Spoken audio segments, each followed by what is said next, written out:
Hello बच्चों, कैसे हैं आप लोग? सब मस्त। तो आज जैसा आप देख पा रहे हो, आज का टॉपिक है पुष्प की संरचना, जो कि महत्वपूर्ण टॉपिक है आगामी परीक्षाओं के लिए। तो फटाफट हम लोग आज का वीडियो स्टार्ट करते हैं। पुष्प की संरचना आप देख पा रहे हो, बोर्ड पर एक पुष्प का फिगर बना हुआ है, वो इसको हम लोग डिस्कस करते हैं। जैसे आप देख पा रहे हो कि प्रत्येक पुष्प के महत्वपूर्ण 4 भाग होते हैं।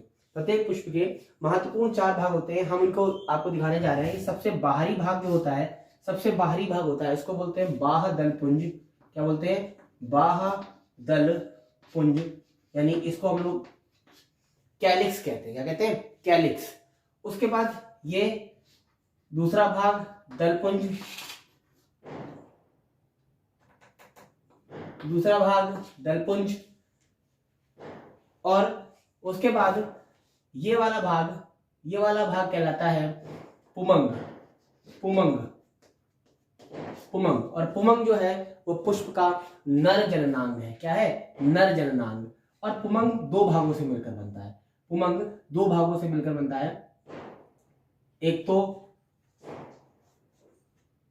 परागकोश, परागकोश और पुतंतु।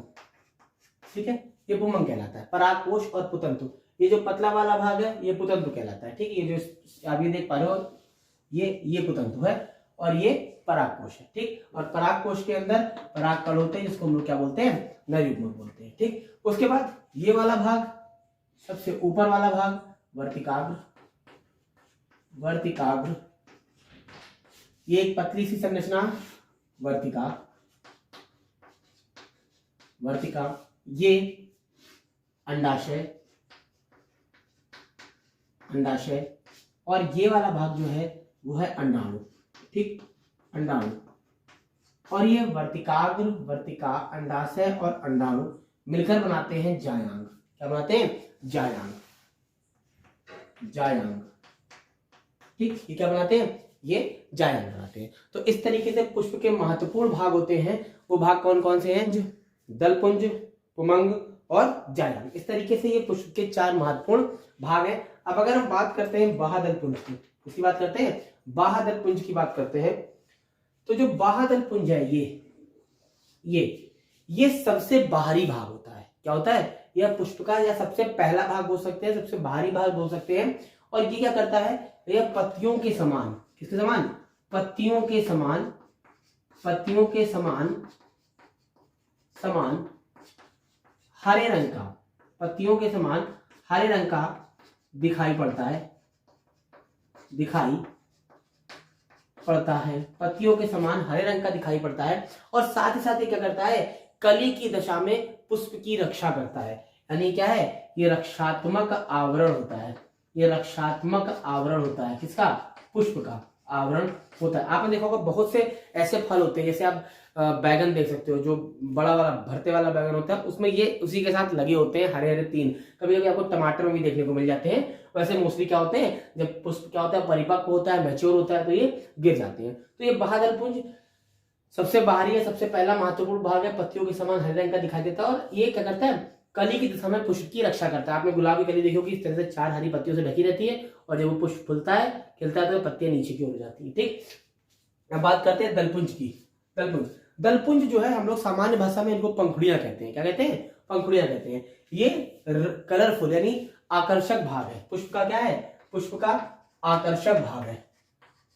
आकर्षक भाग है। अब ये आकर्षक क्यों है? क्योंकि बेटा यही क्या करता है? पक्षियों को, कीटों को आदि को आकर्षित करता है। किसके? निषेचन के लिए। आकर्षक इसलिए क्योंकि यह कीटों को निषेचन के लिए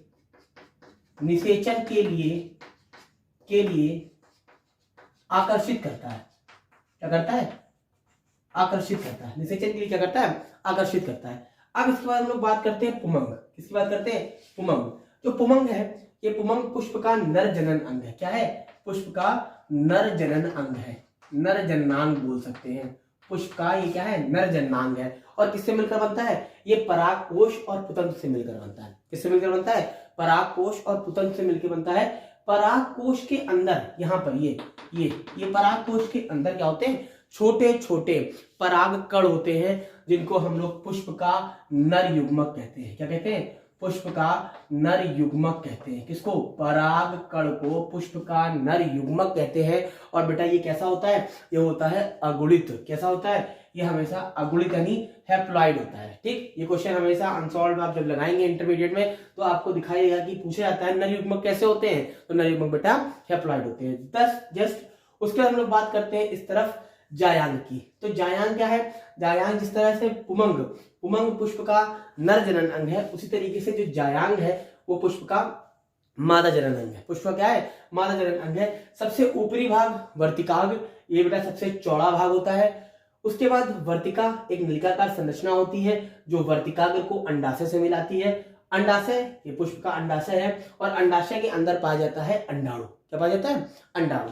निषेचन के वक्त जब परागकण इस वर्तिकाग्र पर गिरते हैं तो यहाँ पर क्या होते हैं? चिपक जाते हैं और उसके बाद क्या होता है? उनसे पराग नलिका अंकुरित होती है।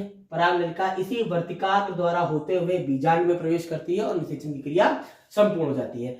दूसरी चीज, जिस तरीके से परागकण नर युग्मक है उसी तरीके से ये जो अंडाणु है ये मादा युग्मक है। अंडाणु क्या है? मादा युग्मक। अगर अंडाणु पूछा जाए तो बेटा ये पुष्प के मादा युग्मक है। पुष्प के मादा युग्मक है, ठीक, पुष्प के मादा युग्मक है। दूसरी चीज, अगर कहा जाए कि कौन कौन से अंग सहायक अंग है और कौन कौन से अंग जननांग है, तो मेरे बेटा जो दलपुंज और बाह्यदलपुंज है ये सहायक अंग है। किसी कॉपी पर नोट कर लेना आप इसको अच्छे से। दलपुंज और बाह्यदलपुंज जो है वो सहायक अंग है, परंतु जो ये पुमंग और जायांग है बेटा ये जननांग है। क्यों?